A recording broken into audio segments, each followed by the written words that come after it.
shortest lunch should achieve really good exposure for small wineries. Just a great avenue for us to get more people out to the winery in the cooler winter months. The shortest lunch for us is it's a great atmosphere. We love being part of a festival environment, opening up our doors and making people feel welcome. Normally it would be fairly quiet in the Yarra Valley. By hosting an event, we get a huge number of people come through for the weekend. Being part of the Smaller Wineries group in doing the shortest lunch, it gives us a chance to show customers what we have to offer other than great wine. The shortest lunch introduces people to what the smaller wineries have to offer, which is personal service, idiots that have given up good professional careers for lifestyle because of a passion for wine. And, that's what we're all about. A really great day of food, wine and conviviality.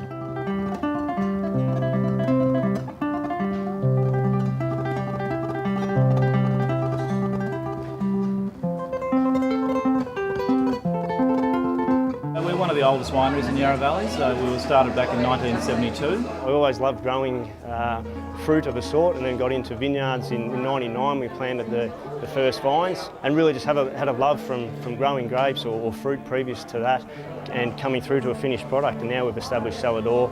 Being able to communicate with people on this level is great for us. 130 years my family's been growing apples and pears, and we were doing that, and then one day I said to my father I wanted to branch into some wine, and he said I was mad.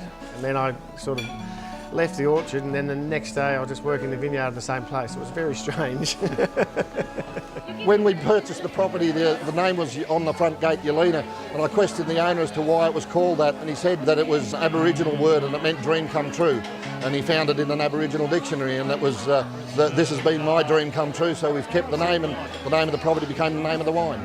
Our definition of a smaller winery is effectively a winery that processes less than 100 tonne of fruit, which sounds a lot to a lot of people, but realistically it's very small in the term of the Australian wine industry. Smaller wineries are great because they're really lovely, intimate places. The smaller wineries can offer a more unique experience. It's a very personable experience. You get to see firsthand and talk firsthand with the people that are making the wines and working the land. Who show their passion in what they make and what they sell, and try to convey that to you as the consumer. The smaller wineries offer you a chance to meet the owners and the people that have the passion for doing what they do. I think the smaller wineries can offer that one-on-one with the people. We usually spend about at least 20 to 30 minutes with people with the wine tasting. You can find things that are done a bit differently or a bit more unconventionally. We do a port where port isn't meant to be done in the Yarra Valley. We've got a great crowd of people today. People love coming here and just chilling out. Generally, people who come here, they tell us they really like small boutique wineries because they learn a lot from talking to us as well, and we learn, of course, from our customers. You're not bound by such big commercial constraints, so you can be a bit more experimental and try different wine varieties, different winemaking styles. For me, that's the essence of why small wineries have something different again to offer from the big boys. We actually love it when the people come out and relax and enjoy themselves.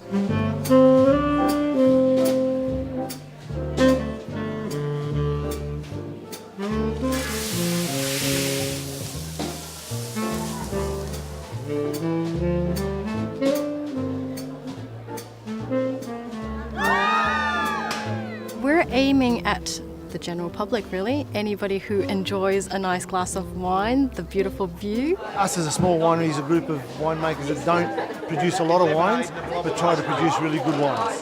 What we were hoping to achieve, to produce small quantities of very fine wine, something that would create a lot of interest and difference for the customer. We're trying to give people an understanding that we make good wine and have a good atmosphere for people to enjoy themselves.